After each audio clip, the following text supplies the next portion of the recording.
Olá, pessoal, tudo bem? Aqui é o professor Alisson e na aula de hoje nós falaremos sobre a vegetação mundial. Então, os principais aspectos aí de vegetação e os principais tipos de vegetação no mundo. Então, para a gente começar, o que seria uma vegetação?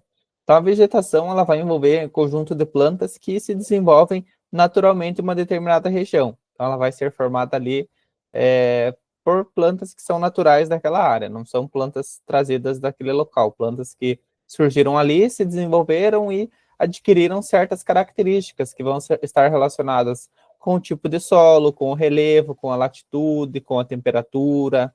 Então, tudo isso vai influenciar para que uma vegetação ela tenha uma certa característica, que as plantas daquela região adquiram uma certa característica. Então, tem a ver com a altitude, com a latitude, a posição ali no planeta Terra, com o relevo, com o tipo de solo, com o tipo de clima. Então, os climas ali que vão basicamente determinar os tipos de vegetação. Aí as vegetações elas podem ser organizadas em biomas ou formações vegetais. Então aí vai depender do tipo de classificação, qual autor que propôs ali, mas de maneira geral a gente entende então que a vegetação está relacionada ali com um conjunto de plantas que vão se desenvolver naturalmente em uma determinada região com características próprias, que vão refletir características da latitude, da altitude, do solo, do clima, da quantidade de umidade, temperatura e assim por diante. Então, aqui nessa imagem, nós temos só alguns exemplos para a gente ver a diferença de vegetação. Então, só olhando o tipo de vegetação, a gente consegue identificar ali que são áreas diferentes do planeta. Então, alguns fatores que vão influenciar o tipo de vegetação. O clima, então a temperatura e a umidade vão determinar basicamente o tipo de vegetação. Então, um dos principais fatores que influenciam, que formam a vegetação, se refere ao clima, né? Principalmente as características de temperatura e de umidade. O tipo de solo vai influenciar desde a fertilidade, o desenvolvimento do solo, vai influenciar com que tenhamos plantas mais rasas ou árvores mais desenvolvidas, se o solo for mais desenvolvido, tiver os seus horizontes bem desenvolvidos. O relevo e a altitude vai influenciar, então, em áreas montanhosas nós temos um tipo de vegetação que às vezes na parte baixa ali da montanha é uma variação diferente. Isso é um reflexo, então, da altitude. A ação humana também vai degradar ou transformar ambientes naturais, como a inserção de plantas exóticas no local de plantas nativas. Então, o ser humano influencia bastante também. No Brasil, nós temos a inserção do eucalipto, nós temos a inserção do pinus, que acaba sendo até um problema ambiental em muitas áreas, onde o pinus, por exemplo, ele acaba predominando em detrimento das vegetações nativas, então acaba sendo um problema também provocado pela ação humana, essa inserção de plantas exóticas alterando ambientes naturais. Esse triângulo que tem aqui do lado, ele vai mostrar aqui de maneira geral como que a temperatura e como que a quantidade de chuva vão influenciar a formação das vegetações e também a latitude. Então, quanto mais próximo aqui do zero, mais próximo da linha do Equador. Então, quanto mais baixo tiver aqui nesse triângulo, significa que é próximo da linha do Equador, então as temperaturas são mais altas. Conforme a gente vai subindo, a gente vai até a latitude 90, lá que seria no polo. Polo norte ou polo sul, então temperatura mais baixa. Então, conforme a gente sobe, a temperatura cai, e conforme a gente vai nessa direção, a quantidade de chuva cai também. Então, em áreas de linha do Equador muito úmidas, que chove bastante, nós vamos ter vegetações bem desenvolvidas, como a floresta amazônica, por exemplo. À medida em que a quantidade de chuva vai diminuindo, nós vamos tendo outras características. Então, ó, florestas de monções, arbustos, savana, que é uma floresta quente e não é tão úmida, até chegar no deserto, que continua quente e não é praticamente nada úmido. Okay? Então, aqui a quantidade de umidade vai caindo, mas a temperatura continua alta. Aqui na latitude média, agora a temperatura já é um pouquinho mais baixa, e a quantidade de chuva vai diminuindo um pouquinho também. Então, nós temos aqui as florestas e bosques, que são as florestas temperadas, florestas subtropicais, que nós temos nessa região, chaparral, pastagens, o exemplo dos pampas que podem surgir aqui, que nós temos no Brasil, até chegar em áreas que não chove, que nós temos também formação de desertos. Já chegando lá nas áreas mais frias, nós temos a formação das taigas, ou também são chamadas de coníferas, que tem aquele formato lá de cone, ou de triângulo, que é justamente uma floresta adaptada para a neve, então ele tem esse formato para evitar um pouco do acúmulo de neve. Então essa a taiga que acontece quase lá nas regiões árticas, já quase nos polos, principalmente, né, no Polo Norte, que a gente vai ter esse tipo de vegetação. E também no Ártico extremo, nós temos a tundra, que é basicamente formada por musgos e líquens, então a gente não vai ter árvores bem desenvolvidas justamente por conta da temperatura. Então, só para vocês verem aqui como que a temperatura e como que a quantidade de chuva influencia também bastante na formação do tipo de vegetação. Então, esse daqui forma o tipo de vegetação, mas temos outros fatores também que acabam influenciando nesse contexto. Então, algumas das principais florestas. Vou mostrando aqui alguns exemplos para vocês verem e algumas características delas. Então, a floresta equatorial, que é aquela primeira que eu mostrei para vocês, que se forma onde a gente tem mais temperatura e mais chuva. Então, é a floresta equatorial. Então, a característica do clima é um clima quente e clima úmido com chuvas o ano todo. Principal exemplo de floresta equatorial que nós temos, a floresta amazônica, nós temos áreas no continente africano, na região da República Democrática do Congo, lá na Indonésia, no Sudeste Asiático, nós temos esse tipo de vegetação também.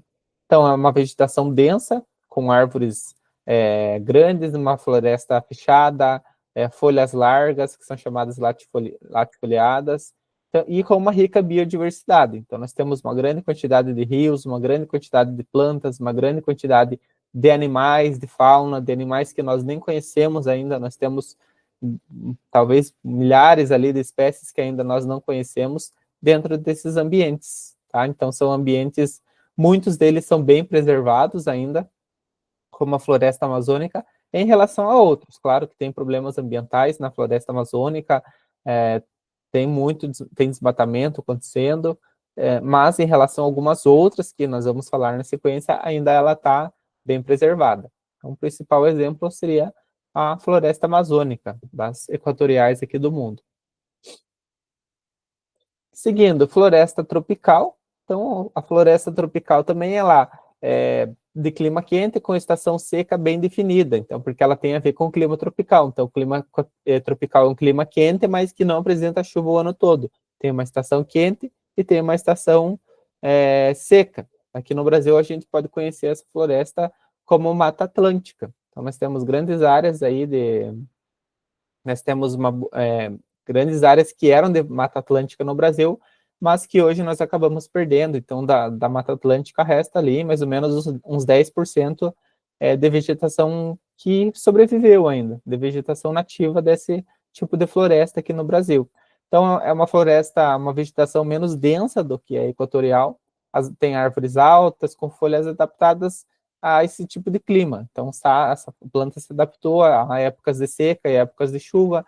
Então, nós podemos colocar no sudeste do Brasil, como eu falei para vocês, que a gente conhece como Mata Atlântica, que está próximo do Oceano Atlântico.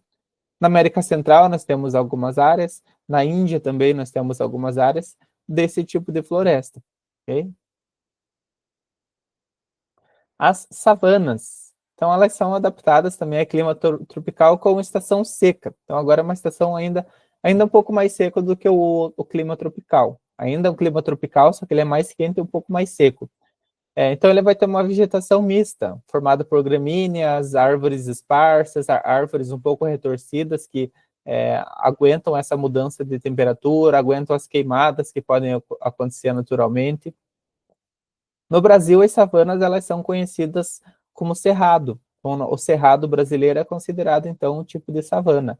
No continente africano, a gente conhece como savana, é bem comum aqueles documentários lá de leões e zebras que apareçam as savanas. E nós temos também na Venezuela, chamado de llanos. Então, eles possuem alta vulnerabilidade às queimadas, né, principalmente no Brasil. Muitas queimadas acontecem no Cerrado, e também está tendo um grande avanço da pecuária, principalmente no Cerrado brasileiro. Tá? Então, é uma floresta que mais ou menos metade dela no Brasil já está sendo utilizada para outras atividades econômicas, e um pouquinho menos da metade são de remanescentes naturais.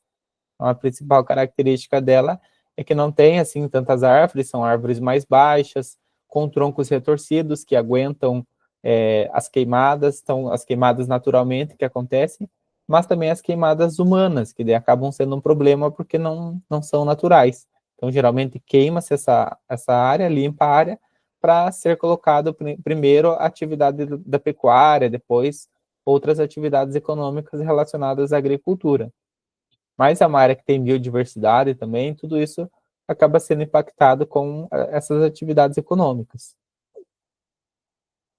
Próximos são os desertos, então os desertos possuem clima árido, escassez de chuvas, né? Então chove muito pouco, então as plantas elas são adaptadas também a ficar vários meses ou vários anos sem receber chuva, acabam retirando a chuva do subsolo, a água do subsolo. Então é uma vegetação mais rara, então não é uma vegetação bem desenvolvida se a gente for comparar com as anteriores ou com a equatorial.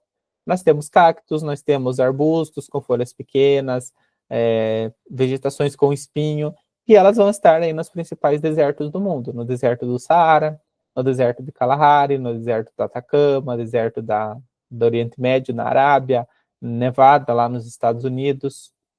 Então, essas plantas, elas possuem as adaptações, elas são adaptadas a esse tipo de clima. Então, por que a planta vai nascer ali? Porque ela conseguiu se adaptar. Se ela não tivesse se adaptado, ela não estaria ali, ela não existiria. Então, as plantas que resistiram ali são plantas que conseguiram se adaptar às características climáticas daquela região. Que daí a gente não vai ter, né, no Brasil. Nós temos, voltando aqui um pouquinho, nós temos uma área de semiárido no Brasil, e daí nós vamos ter ali a caatinga. Quando a gente for falar da vegetação brasileira, que vai ser na próxima aula, eu falo especificamente, mas não é assim, muito parecida com o deserto, mas ainda é um meio termo entre o deserto e a savana. Então, a nossa caatinga aqui no Brasil. Seguindo, então, a floresta temperada. Então, a floresta temperada, ela possui um clima temperado, com 4 estações bem definidas, árvores que são chamadas caducifólias, ou seja, elas vão perdendo ali suas folhas nas estações mais frias, como outono e no inverno. No Brasil, nós temos algumas espécies que fazem parte da floresta temperada, e na região sul também nós podemos ter, ali no clima subtropical, nós podemos ter exemplos de floresta temperada também, que algumas árvores acabam perdendo as suas folhas, como o pêssego. Então, a fruta que a gente conhece como pêssego vem do pessigueiro, e o pessigueiro é uma árvore que perde suas folhas no inverno, ali entre o outono e o inverno, o pessigueiro acaba ficando sem folhas, e depois essas folhas acabam voltando. Então, nós temos exemplo lá nos Estados Unidos, como Central Park, por exemplo, que é bem famoso nos filmes. Nós temos na Europa, nós temos no leste da Ásia esses exemplos.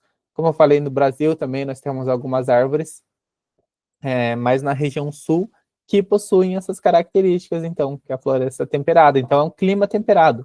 Característica do clima temperado é ter estações bem definidas. Então, no inverno é frio, pode ter ocorrência de neve ou não. No verão é calor, e nós temos as estações de transição. Enquanto outros tipos de clima a gente não vê muito essa definição ali nas temperaturas. Então, no clima temperado a gente consegue observar. A floresta boreal, ou também chamada de taiga, ou também chamada de conífera. Então, ela está acostumada com climas frios, com invernos longos e rigorosos, com a presença de neve e tudo mais. E há o predomínio, então, das coníferas, ou também são chamados de pinheiros, que lembram lá o pinheirinho de Natal, aquele clássico pinheirinho de Natal, provavelmente de uma conífera. Então, corta-se lá a conífera para criar o pinheirinho de Natal, ou, né, se ele for artificial, daí nesse caso não precisa cortar a árvore. Mas ele possui esse formato justamente por conta da presença de neve, para não ter tanto acúmulo de neve na árvore e quebrar os seus galhos e tudo mais. Então vejam que a planta ela acaba se adaptando ali ao tipo de clima. Onde que a gente vai encontrar a taiga? Principalmente no Canadá, na Rússia, na Escandinávia, que envolve ali países como Finlândia, Suécia, no norte da Europa. Como eu falei, a vegetação ela vai ser adaptada à presença de neve, às baixas temperaturas, os longos invernos aí que ocorrem. E a tundra. Então, a tundra ela vai ser encontrada nas regiões polares, tá? Regiões de climas extremamente frios, onde a gente tem os solos congelados, que são chamados permafrost. Então, não vai ter um grande desenvolvimento aí vegetacional. A vegetação vai ser rasteira, com a presença de musgos e de líquens. A gente vai encontrar isso bem no norte do Canadá, no Alasca, no norte da Rússia, lá na Sibéria. Na Groenlândia, a gente vai encontrar a tundra. Então, ela vai estar presente principalmente lá nas regiões polares, que são regiões que possuem aí frio o ano todo. Então, é uma vegetação ali bem pouco desenvolvida, se a gente for comparar com árvores bem grandes que nós vimos aqui anteriormente. Ainda nós temos as pradarias e as estepes, que são relacionadas aos campos. O nome vai variar bastante também, depende do local aonde ocorre, mas são basicamente vegetações de campo. Aí, o que vai influenciar para que ela seja assim? É o tipo de clima, mas também o tipo de solo. Então, geralmente, o tipo de solo que vai estar naquela região ali vai influenciar para que nós tenhamos essa vegetação aí de campos. Então, elas podem ser chamadas de pradarias, podem ser chamadas de estepes, podem ser chamadas de campos, podem ser chamadas de pampas, como a gente tem na região sul do Brasil, lá no Rio Grande do Sul, partes do Uruguai, partes da Argentina, nós temos os pampas, que é um tipo de pradaria, ou estepe também. Então, ela pode estar em clima temperado, pode estar em clima semiárido. Então, vai predominar aí essa vegetação chamadas de gramíneas, que são essas vegetações mais baixas, e essas áreas têm um grande potencial ali para a agricultura. Então, a agricultura acaba sendo uma ameaça até para esse tipo de vegetação. Então, nós temos áreas nos Estados Unidos, no Brasil, na América do Sul, na Europa, que muitas acabaram sendo transformadas, então, em áreas agrícolas, mas é uma vegetação nativa também, assim como as outras florestas, também é uma vegetação nativa. A vegetação mediterrânea, que é uma vegetação que ela não vai estar presente em muitas áreas assim no mundo, então nós vamos ter bem poucas áreas fora da Europa, então é a vegetação mediterrânea porque está relacionado ali com o mar Mediterrâneo, então nós vamos ter ela na Europa e no norte da África. Em algumas outras áreas ali, nós podemos ter no sul da Austrália, na Califórnia, umas áreas do Chile, a gente tem essa vegetação mediterrânea também. O que ela tem de diferente? Ela está no clima mediterrâneo, que é um clima diferente também, que ele vai ter verão seco e inverno frio e inverno um pouquinho mais chuvoso. Então é diferente do clima tropical, por exemplo, que tem o inverno seco e o verão chuvoso. Aqui vai ser o verão seco e o inverno chuvoso. E essa vegetação ela vai ser bem resistente às secas, ela tem arbustos, árvores com folhas mais duras, tá? Então nós temos exemplos as oliveiras, as videiras, as oliveiras são exemplos bem clássicos aí da vegetação mediterrânea. Então a maior parte do azeite de oliva vem da Europa, que é retirada das oliveiras que ficam nessa região aí da vegetação mediterrânea.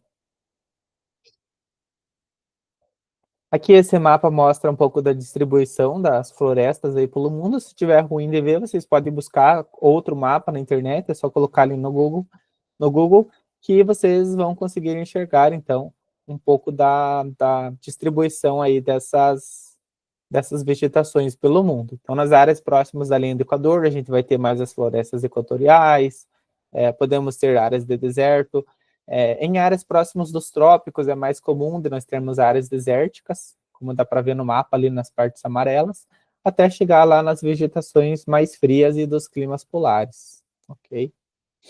Aí vocês podem olhar depois esse mapa com mais calma. E um pouquinho da conservação das florestas, falar quais que são mais preservadas e mais degradadas. Em relação às mais preservadas, a gente pode colocar a floresta boreal, né, porque não tem grandes cidades, muita civilização muitos aglomerados humanos nessas áreas.